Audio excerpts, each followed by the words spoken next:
Broadcasting from the business capital of the world, this is the Podcast Business News Network. And welcome back. We are in the throes of the holiday season. And for a lot of us, after all the crazy hustle and bustle of the holidays, maybe taking some time, especially a lot of people take the week between Christmas or Hanukkah, which happens on the same day this year, to New Year's to kind of just like reflect, take it a little easier. Not a bad thing. We're going to talk about slowing down, a little patience, tapping the brakes a little bit within life. And we're going to see that through the eyes of somebody who helps people heal holistically. And she's got a team of people. Wonderful woman. I've learned so much from her. Kate Blecher is back with us. How are you doing today? Oh, I'm doing great, Steve. Thank you. Thank you for being here. Kate's Holistic Healing is your company. I have some thoughts on this, but I'm gonna reserve them for a moment. How does it look to you in terms of slowing down? How do you define that? Well, slowing down is to decide what you have in your life. A lot of people are just overwhelmed and buried under a pile of chores. But when I sit and I talk to clients, and it's like, okay, where do you spend your time? And if we go through them one by one, there are so many unnecessary things that people do. Wow. That if they just stopped, they would have more time for themselves. They'd have more energy. You know, we can't use all our energy working. We have to keep some over for pleasure and for healing. And, you know, people do weird things that complicate their lives, like getting up in the morning and trying on different outfits and making a mess. You know, I like the saying, smile, happiness looks gorgeous on you. You know, you don't have to put so much effort in insignificant things. Yeah, I also think that a lot of us look at slowing down as being unproductive, or you're like, if you're a little bit older, like, I'm slowing down. I don't want to slow down. I don't want to be, you know, that the senior that has slowed down. And it's so funny you're saying this, because a friend of mine texted like 2:37 p.m. today, and said, "Hey, I'm going to be hanging with another mutual friend. We're just going to be grabbing dinner here if anybody wants to join us." And my first thought was, "Oh, I gotta go. Yeah, I gotta go." and you know, FOMO, fear of missing out. And then I thought, why? Why do I have to go? I went out last night. I went out the night before. It's a holiday season. You know, I own a business. I'm, you know, doing things. I'm doing something tomorrow night with the same person. It's his birthday, big one, by the way. I got something on Saturday. But my first thought was, well, where are they going to be? What's going on? I'm like, no, go home, Steve. Do nothing. It's okay.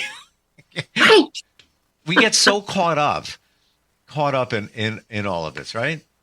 We really do. And relationships giving us invitations, I mean, we do feel a sense of obligation. Yes. But what we need to do for ourselves is even more important.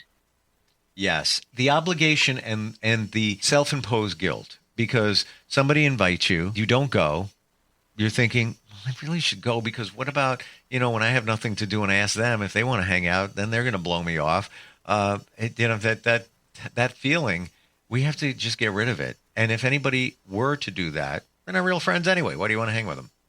Exactly. I mean, they're not. And your friends will understand you, you know, occasionally not being able to get together. So I want to share with you about the slowing down thing. I would talk to friends. This is only a couple of months ago. Call it like 4 months ago.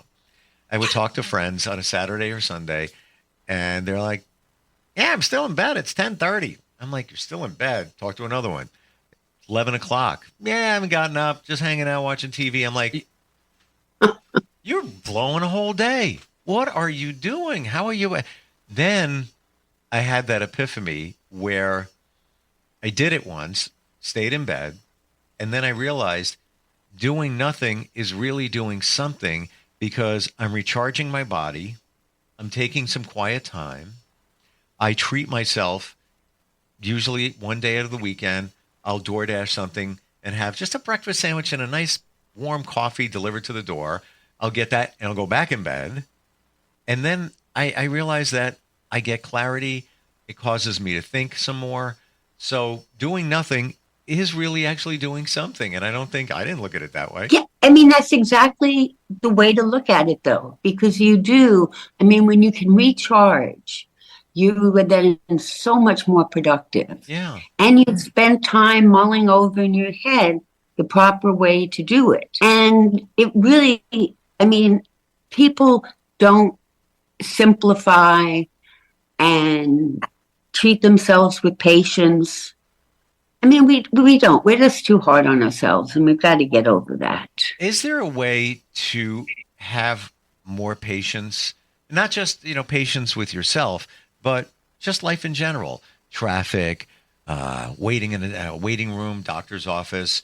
How do we practice more patience? Yeah, it really is a mental way of looking at things. If the way your mind is working and your thoughts are getting you more and more aggravated, it's just the wrong direction to go in.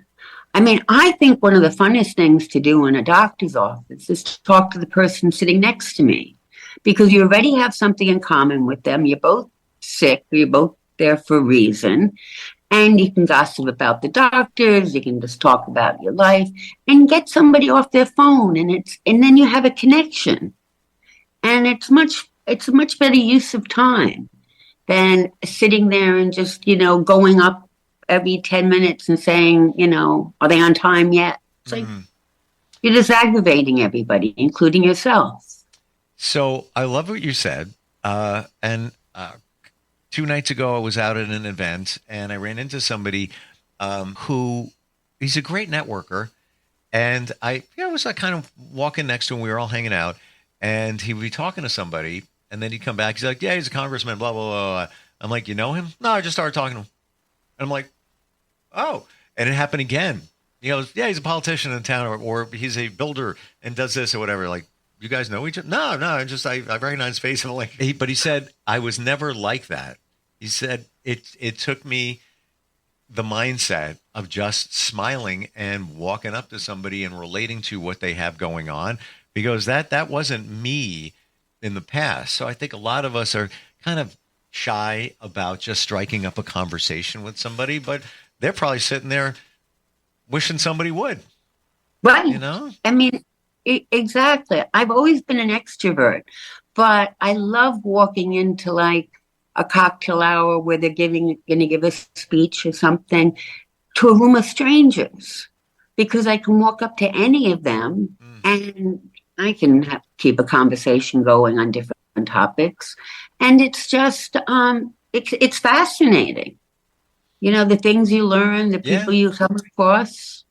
I haven't traveled a lot recently. Want to get back into it. One of my favorite things is just learning about it could be another state, just having a conversation with the server at a restaurant when you're outside of your area. Because, you have that commonality when you live near each other, but, if you're somewhere halfway across the country, world, whatever it might be, it fascinates me. It's exciting. It really is. It really is. Just, just finding out about a different culture, different traditions. Although I will say this, like the doctor's office, I do value my quiet time. I don't really have a lot of it. So when I can be quiet, I maximize it. Like I've said to friends, now if I go to see my son upstate, I know we're both in New York, he's in Albany, and I'll take the train. And people will say, why don't you drive? I said, because it's great. I don't have to do anything. I can reflect. I can maybe listen to some music. I don't really watch a lot of movies or TV shows. I just like to think, staring out the window. I would even take a drive.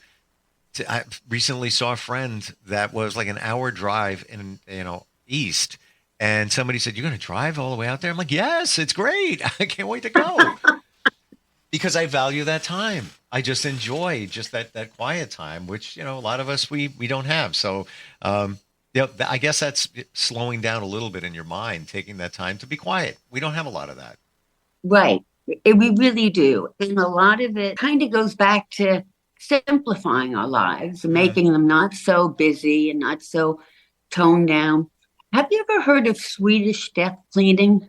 Say it again. Swedish death cleaning. No. Yeah, it sounds horrible, but it's really wonderful. And I recommend that everybody do it. It started in Sweden and now it's very big in Europe.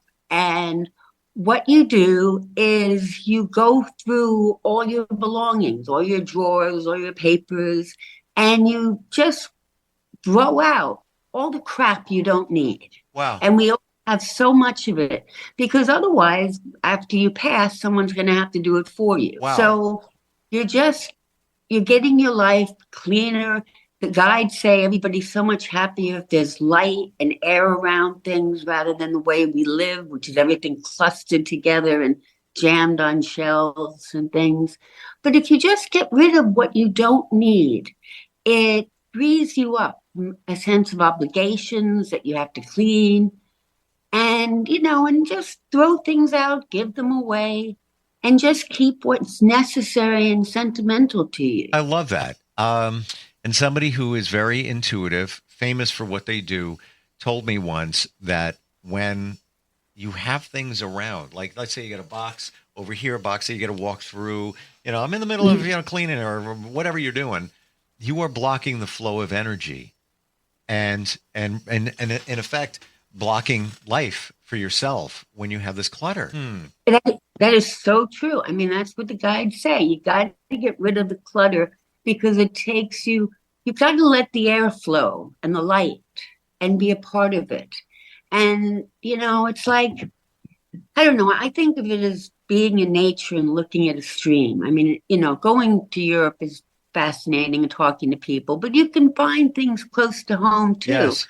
And if you just imagine, a leaf going down a slow moving stream and it avoids the hazards and it goes around the rocks, and that should be your life.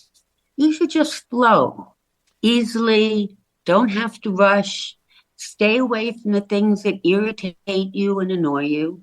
I get that. And it's funny, when you take the time to look at the beauty around you over the summer, I would just take a walk and I would just center on one area, like let's say a patch of woods, and I would just stare at what's going on down there. And weirdly, I love the Caribbean. So there was a time where, there was a little bit of water or whatever. In my mind, I focus, I'm like, I could be in Barbados or Jamaica and see the same thing using my mind. You don't have to go there to go there. You don't. I bring it up most of the time we talk, but meditation is an excellent way just to go inside. You can be in the Caribbean, just a few moments, and, feel the sun, feel the water, feel the breeze. I mean, we can do these things in our mind if things are quieter and not so busy and we're not frantic. Interestingly, because I know somebody else who is intuitive, that's their profession, and they say when they meditate or they want to get connected to their guides, they start by visualizing walking into an elevator. The elevator takes them to the ground floor. It opens up on a beach, and they walk out onto the beach, and that's where they get their clarity. Yes, that is it really does work. And these things in the beginning of meditations, a lot of them have you going down, and it's all to get you into a meditative trance. And it does work. I mean, sometimes it's a little boring in the beginning, but, once you're in trance, then you get so many good messages. I mean, I've gotten some great things in life about, like we were talking about hurrying and doing things. And my favorite quote of all time is, nature never hurries, but everything is accomplished. Wow. I know, it's beautiful. It says everything. I think I want to write that down. Like nature, just to say nature never hurries is impactful in itself. Right. That's a wake up call. Hello, they're not rushing out. The birds, they're nobody's rushing. The trees aren't rushing. They'll have leaves next spring. They're in no rush, but everything gets accomplished. That's like the period at the end of the sentence. Right. Wow. It is. And we're part of nature.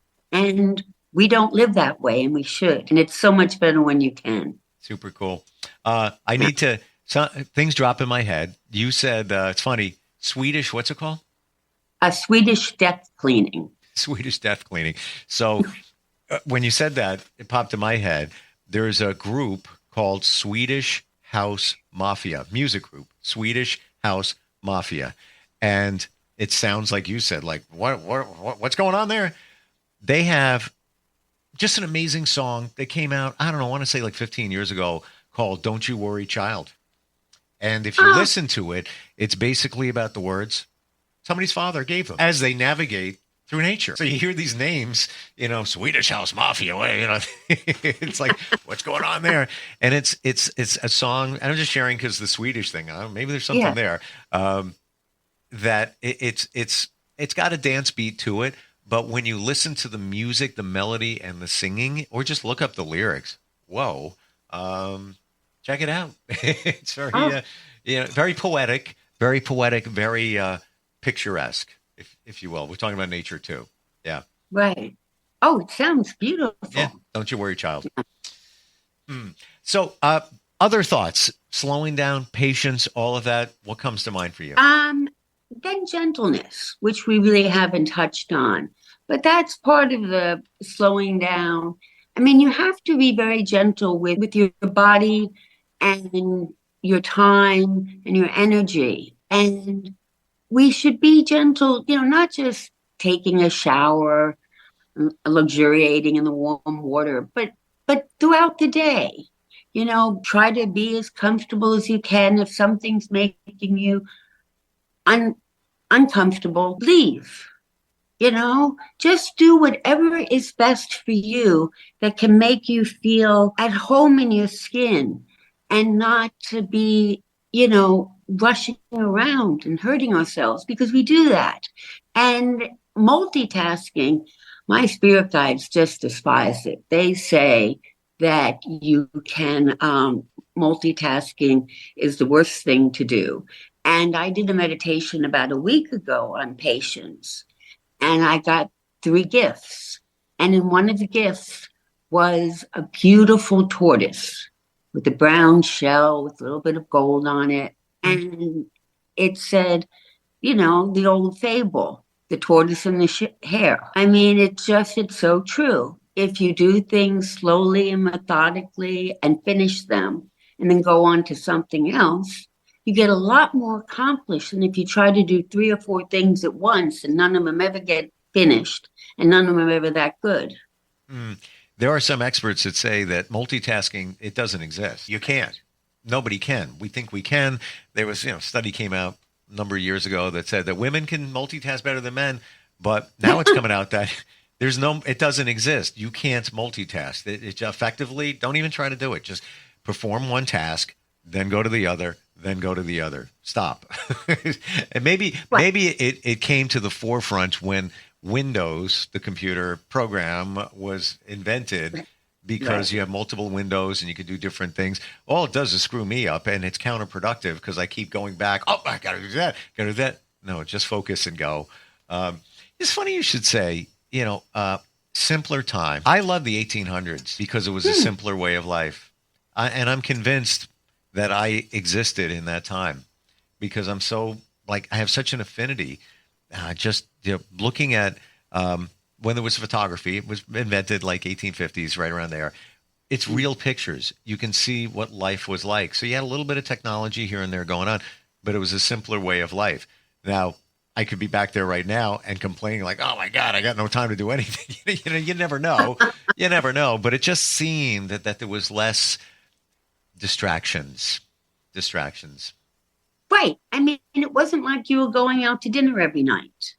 Right. Like you were saying. I mean, and it was a simpler time. And then you had things like winter come, when you do even less. Yeah. Because there's light out, can't plant anything. What do those people do? If it's not 1800s, 1700s, whatever it might be, do you think that they just thought a lot, meditated, whatever? I mean, you see people in pictures sitting on a porch, doing nothing. Right. Are they thinking? Was that what was going on back in the day? What do you think? Well, yes. I mean, when we didn't have TV and we didn't have all these distractions around us, I'm sure people did a lot more. And we had a lot of great writers come out in those times.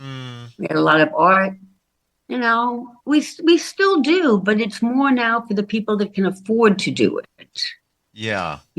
And people used to do things with their hands and make crafts. We don't really do that anymore. Hobbies. And there's such a sense of satisfaction when you see something material that you created, you know, and you don't get that if you're just, I don't know, doing analysis every day or numbers or something. You can't, there's nothing that you can look at and say, hey, I'm proud. Look at that. That works and I made it. I got you on that. Because when I was a kid, I used to draw cartoons. So when I would draw a cartoon, and granted, you know, the waste paper basket was full of, I was a perfectionist, so throw that one out. But when, you know, I feel I nailed it, what a feeling. What a feeling of accomplishment, pride. Where do we have that today? Right. I don't know. You know, maybe some people are doing things, creating things. You know, maybe somebody creates music and they feel good, but it just seems like everything is disposable now. You know, even today's music, not to sound old, but it's stuff that's not going to be around in, 30, 40, 50 years. But music that was created 50 years ago, we still talk about it. A lot of us still play it, you know? Right. And there's classical music hundreds of years ago, which we still, really admire because it was so brilliant. You know what? Never thought of it that way. That's that stood the test of time. Wow. It really has. And inspired others, because there's been many songs that came from classical songs, like pop songs that came from classical pieces. One of them comes to mind, came out in 1976. I'm a music geek. Eric Carmen, All by Myself. And that was based on a classical piece. I don't run deep on classical, but it was definitely, there's a piece there. I don't know what the classical artist was. Just a different appreciation. But you know what? Back to what we were talking about today. Tap the brakes. Enjoy it. Look around. Slow down. Right. It's okay. Exactly. Yeah. I'm seeing here, Kate, give ourselves permission to slow down. Right. I mean, we just have to. And it's kind of necessary. Because otherwise we just get exhausted and our bodies shut down. Yeah. And then it takes a while to recuperate. 100%. So it's not efficient. Don't you worry, child. Don't you worry, child. See, heaven has a plan for you. That's actually the lyrics. Not even kidding. How do we find you? Kate's Holistic Healing. Is it katesholistichealing.com? I'm trying to remember. Yes, it is. It's katesholistichealing.com. And then we also, I've written some books on meditation and spirit guides, and they can be found at kateblecher.com. And on that, I also have meditations, free online guided imagery meditations. And there's even, if people want to work on patience, there's a meditation on that. Interesting. Do you have to have the visual? Like, could I just put headphones on, lay in bed, and just listen? Oh, that's all you're supposed to do. You're supposed to, put the music on, close your eyes. Oh, okay. Relax. I misinterpreted. Visualizations from what you say, not visuals. I got you now. No. Okay, wonderful. I think I'm doing that later because I'm not going to dinner. I'm going home. and happy, I might take my daughter for a drive, but that's what I'm doing tonight. Kate, always wonderful spending time with you, learning, and I learn more about you every time we get together, how deep you go with all of the holistic healing. I really mean that. Appreciate it, and happy holidays, by the way. And happy holidays to you too as well. Thanks. And I don't know when we're getting together again, but if it's after the new year, have a great one, and we'll talk then. Okay, perfect. All right, we'll be right back.